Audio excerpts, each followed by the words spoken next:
J'ai souvent eu à utiliser une expression pour qualifier le comportement des Africains et notamment des dirigeants africains qui sont censés être quand même l'exemple, qui doivent donner le là des comportements républicains citoyens vertueux.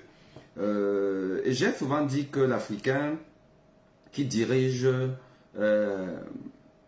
une parcelle du territoire en Afrique est généralement un villageois.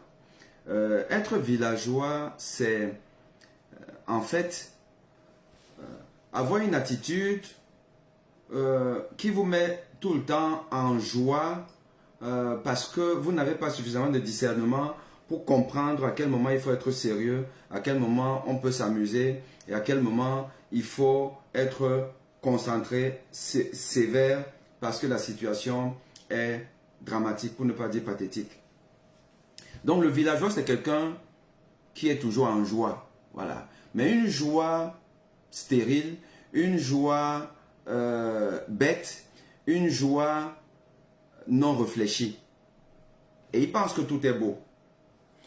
Je suis désolé, sans faire offense au président de la République du Congo, mais M. Denis Sassou Nguesso nous a montré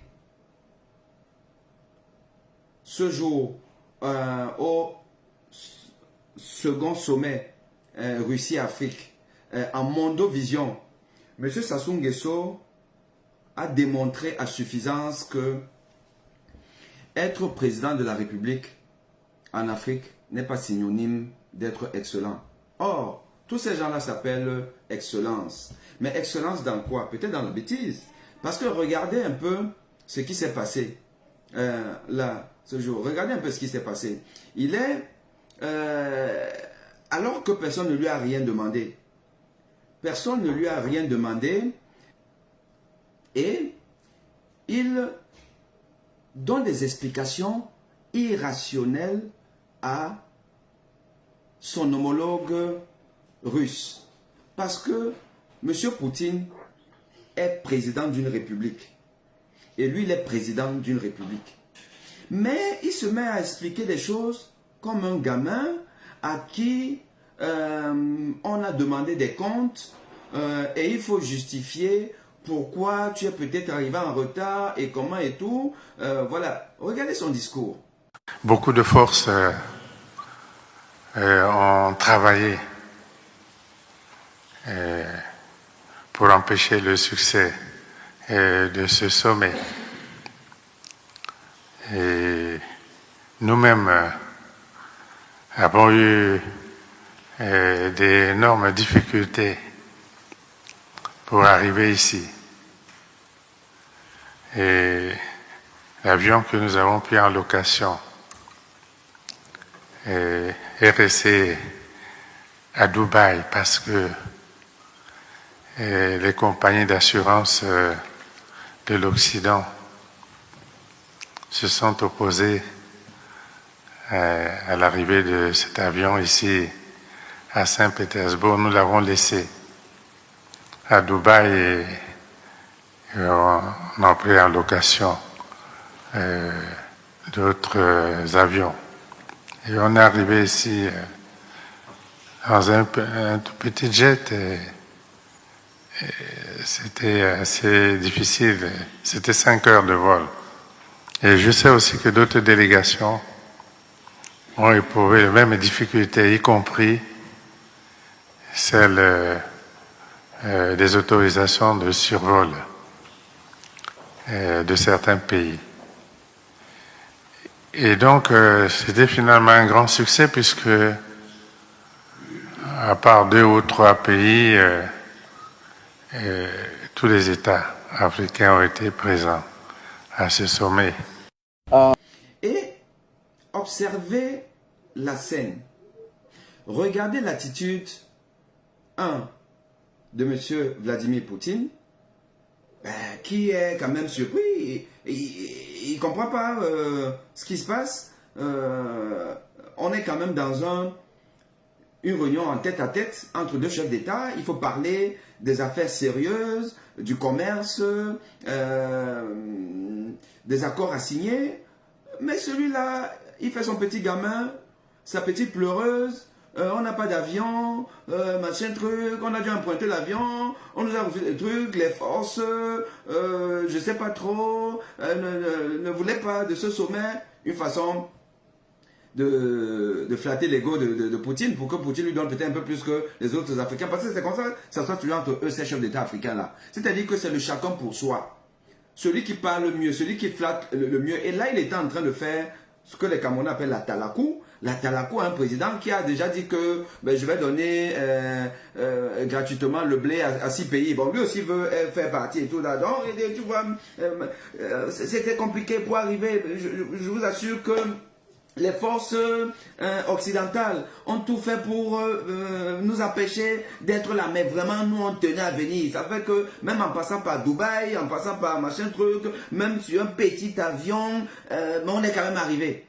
Parce que il espère qu'à la fin de ça, mais Poutine va lui dire, mais vraiment, tu es courageux. Vraiment, tu nous aimes bien. Vraiment, bon, allez, toi aussi, on te donne aussi le blé ou autre chose.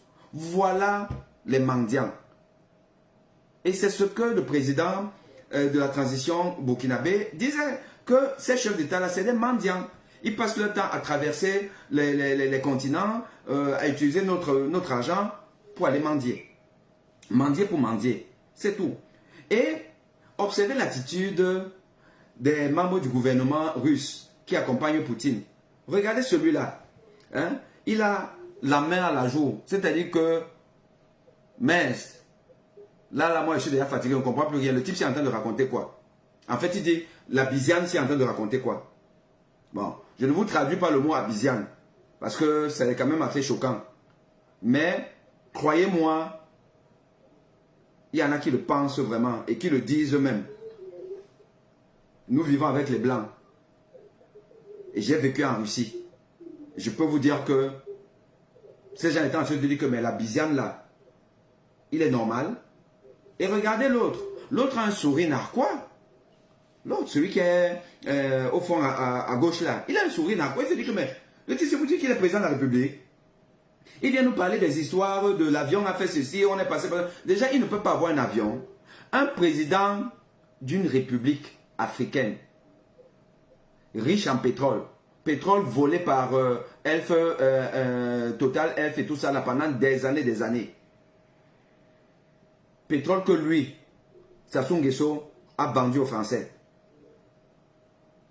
Ses compatriotes viennent se soigner chez moi ici là. Vous voyez les Congolais, ils viennent ici là se soigner, faire le check-up. Vous leur demandez que mais il n'y a pas ça au Congo. Ah, disons, laissez-nous les hôpitaux du Congo là. Voilà monsieur, mais toujours bien habillé. Il vient jouer au pitre. Et les Russes, ils sont surpris. C'est ça l'Afrique. Chers Africains, ne vous méprenez pas. Et ne vous prenez pas pour plus beau que vous ne l'êtes. L'Afrique est mal partie. Parce que nous avons des dirigeants qui sont zéro macabo. Zéro.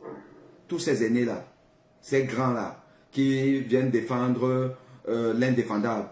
Et c'est à eux que s'adressait M. Ibrahima Traoré.